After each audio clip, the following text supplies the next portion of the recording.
Bikin bibimbap resepnya ala rumahan banget. Let's get started. Pakcoy, timun, wortel.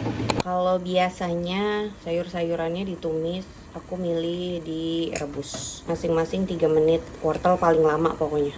Nasi dan sayur mayurnya udah. Sekarang waktunya bikin sausnya. Aku nyiapin samjang sama sedikit gochujang. Pertama 1 sendok makan samjang, habis itu setengah sendok makan gochujang. Terus tambahin minyak wijen. Kebanyakan. Kolesterol. Habis itu sausnya taruh tengah, tutup pakai telur. Mari kita cobain. Nasi sayur aduk. Wangi.